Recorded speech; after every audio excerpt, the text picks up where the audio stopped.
Okay, so now you find me at the Cedar Park Superchargers, charging up to 100%. Oh my goodness. So I've already done a range test of 70 miles per hour with the aero caps on. So this is the car with the aero caps off. Let's see what happens. I'm expecting about 15 miles less range, more or less. So let's see what happens there. I'm plugged in. I was already at 86%, so it shouldn't take long to get up to 100. And we'll go from there. So the testing route's going to be pretty simple. I'm just off of 183A here, Cedar Park. So I'll get on 183A, head over to 45, go north on Texas 130 to FM 971, and then I'll head south to US 90 and basically loop back. Last time I did it, I had to chew up a little bit extra mileage, but I think that mileage will be used up without the wheel caps on, so it'll work out. At least that's what I'm hoping. And what will tell me is when I go by the Tesla plant. Last time I was at 25% at that point. So we'll see. We'll see how it goes. It's not really fun to do this, but it's interesting to know what the results are, right? It gives you an idea.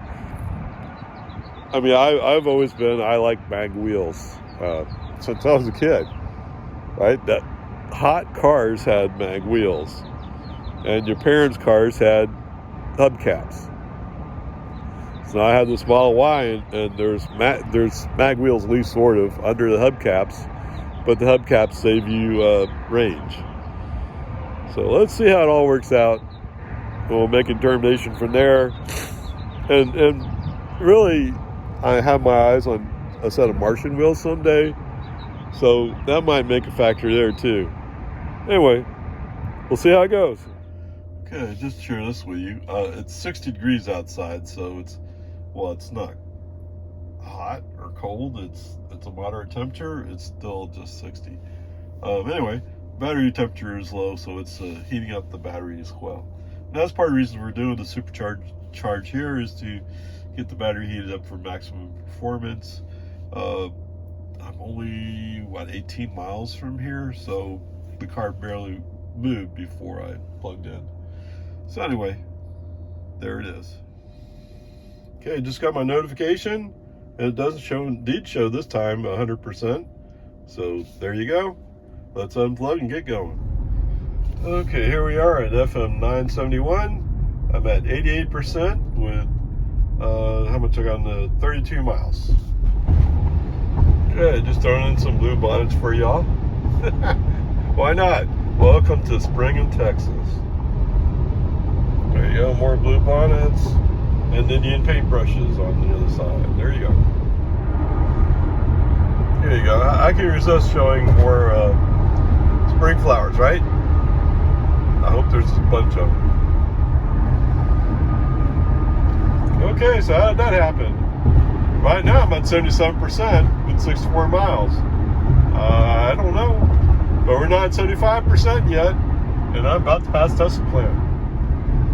Okay, there we are, 75%. I've gone 68 miles, used 18 kilowatt hours.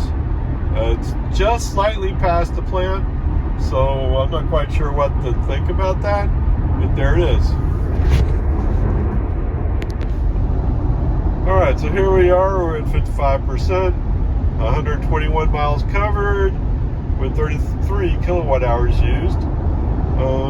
I'm down to, it just popped up to 70 watt hours per mile. So I'm trying to evaluate here. So I've been down to US 90 once, and what I'm thinking at the moment is, so I'm doing my turnaround at FM 20. So I think when I get back down to US 90, I'll just head back as normal. I don't know if that's exactly the right thing to do, but we'll see how it goes. I mean, I can always kind of loop around closer in Cedar Park if I need it. But my guess is I'm using just 1% more than I expected. So I don't want to take too much risk. And also the wind is out of the north. So I know going back, it's going to be using more energy. So anyway, we'll see how it goes. Okay, so wait a minute. So I just did my first loop. So the US 90 to FM 20 FM 20 loop is 4 miles each way, so it's 8 mile loop. I'm still at 53%. What is going on? Like I said, I know the wind's out of north, so that's a factor, but I'm at 53%. I'm basically at my halfway point in my other 70 mile per hour range test. I mean, distance-wise I am, but percent-wise I'm not. I'm 2% off. So let me do another loop and then we'll head back. I don't know. It's making me nervous, but having too much energy is a good thing, so to speak. So we'll see. Okay, here I am at 50%. Coming up on the FM 20 exit. So this is my second loop through at 133 miles. Okay, so here we are back at the US 90 turnaround. And I have 48%. So I'm on the right side of 50 at least. But I don't know. We'll see what happens. So the next checkpoint will be the Tesla plant. If I have 25% at the Tesla plant, then I'm on track. If I have much more than that, then I'm going to have too much. But let's see what happens. Okay, there we are, Tesla plant. So I'm at 26%, 108 miles, 3 kilowatt hours used. So I'm 2% over, but from last time I learned that I can go. I forgot the name of the road, but anyway, north side up to Lander actually. Come back down to Cypress Creek. Here they are. They're busy painting or staining. Anyway, so we're good. Check back in at 25%. Okay, just like that, we got 25. It's just a car passing me on the right. Anyway, got 25%, 190 miles at 25%, 54 kilowatt hours used, and my energy usage is up to 282 watt hours per mile. That's up from, I saw 269 before. So when I turn back north, the energy usage increased somewhat. But overall, it's still balancing out. Alright guys, so here I am, I'm 10%. I'm at FM 971. So if you remember from earlier in the video, I said that 971 was 90%. So I'm hoping that it's still 10%. The car's already said I should start planning my next charge. I tried to put in Menchie's and the car immediately said, "Oh, you gotta stop and Hutto to charge." So I'm getting down to the range where he doesn't like it. But hey, too bad. I'm the one driving. All right, let's see what happens. Okay, here I am at 6%. Oh my goodness. So I originally said, well, I think I could do 10%. Well, I'm down to 6, so it's not going to work. So I'm going to do a little loop here, and I'm going to go to gas school. Okay, so how do you know that you don't have energy? It comes up and tells you charging needed to reach your destination. You know what? That's the closest supercharger too.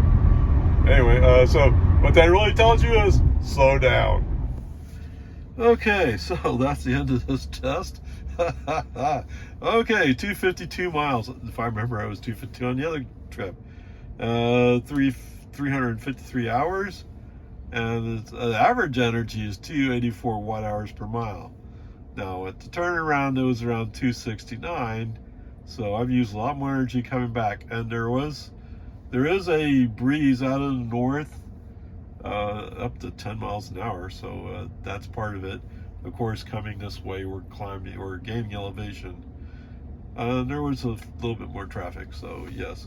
So anyway, what ended up happening is before I got to the turnaround, actually at 971, I realized no, we're like 6%, something like that. not enough energy to make it all the way back to Cedar Park. So I'm over here at HEB on Gaz School Road, which is off 130, or they call it the Hutto Superchargers. Anyway, here we are. More excitement than I wanted, but I had that last time too. So, for the record, I drove about 2.5, maybe 3 miles with 0 miles range left. Now, I know I can do more than that from watching other people, but just to give you an idea. Now, yes, I slowed down, and in the last mile, I was barely moving, actually. Not the car's fault. I was just trying to, as much as I could, save energy. But anyway, another fun day. Okay, so this is new. I'm currently putting in 2 kilowatts, which is almost nothing. And my battery indicator is it's kind of gone away. Well, I have the line. I'm sorry, I have the arrow. I have the arrow here, but I don't have the line going across the battery. So I wonder if it's if it has to get above 0 before it starts showing stuff again. Okay, just be patient. We'll see what happens. Okay, here we go. Finally got a ramp up, 162 kilowatts. This must be version 3, right? I don't know, I'll have to check, but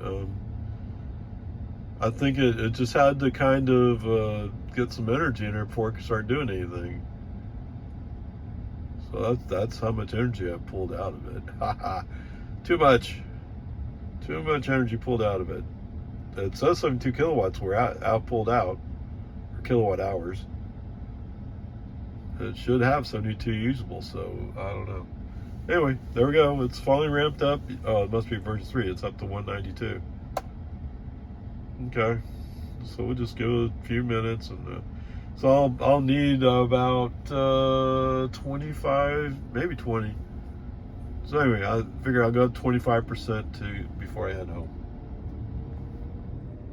So sorry, I just noticed now I have a line, and there's a little bit of red showing up here finally, and it's finally starting to charge me for the charging session too. So there, I guess it just needs to get some energy in before it could kick on the heater or the air conditioner, whichever one is doing.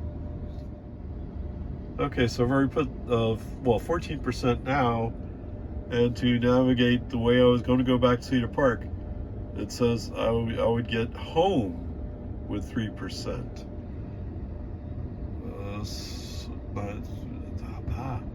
12%, yes.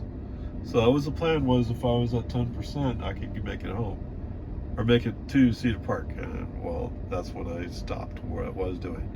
Anyway, there you go. Okay, so you made it to this point in the video. You must have been sticking around because you want to know what happened. Alright, so first of all, I forgot or overlooked leaving a buffer. I kind of knew, and you can tell from what I'm discussing in the video, I kind of knew that I was probably going to use more energy coming back. And that's true. Okay, fair enough. So I made 2 loops between US 90 and Farm to Market 20. If I had skipped one of those loops, I would have had enough energy to make it all the way back to Cedar Park, no problem. But whatever, it is. In some ways, it's a new learning experience for me.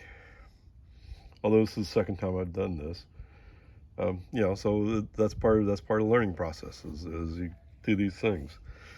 And I already talked about how the parts of the battery indicator were kind of grayed out or blacked out, so you couldn't see it until it got some energy in. Then once it got energy in, then it was okay. But up until that point, well, whatever.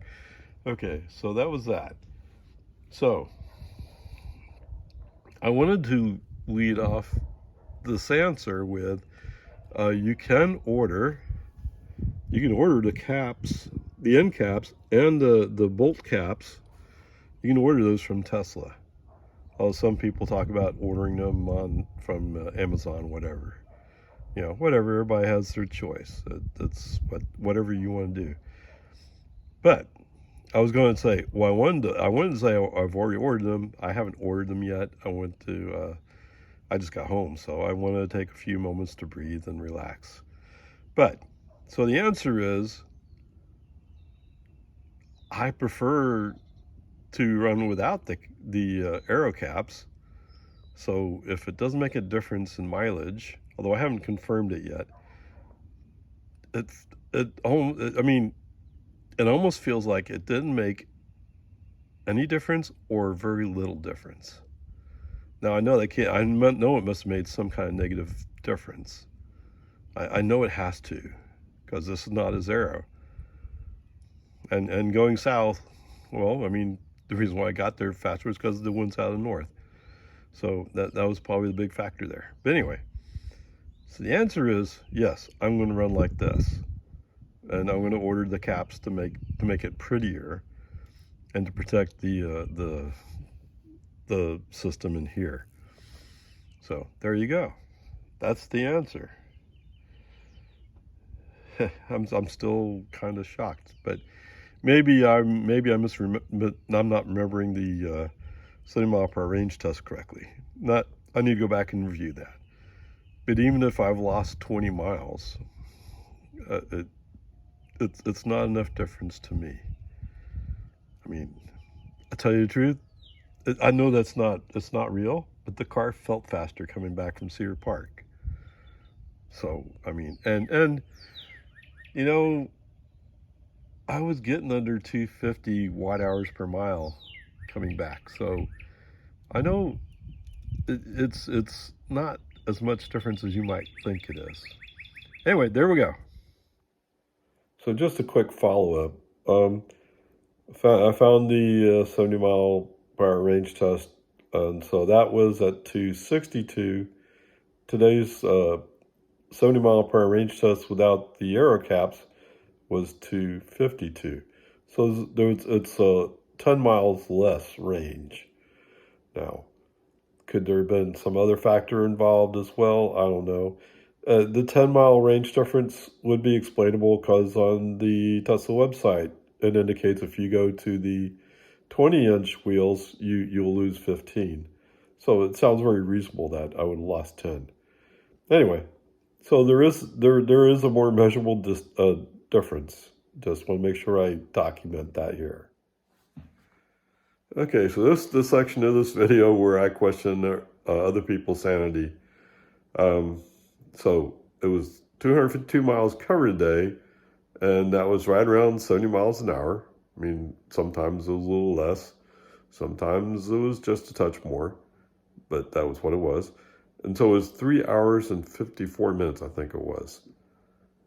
3 hours and 54. Now, to be fair to all you people who think this is the way you're supposed to drive, I'm one of those people who likes to take a break every hour. Now, the reason why I like to take a break every hour is, one, it helps to get my body moving just to relax some muscles. The second reason is I tend to get sleepy as I drive. So if I'm in the 4th hour of driving, I'm yawning a bunch. Now, maybe you don't. Okay, fine, whatever. But I do. So for safety reasons, you want me to take a break every hour. At least every hour and a half. And even when I'm on long trips, I mean, I don't want to go longer than an hour and a half between charging stops. But anyway, that's just me. And of course, there is a third reason. I'm a human being. I have a bladder. I got to empty every once in a while.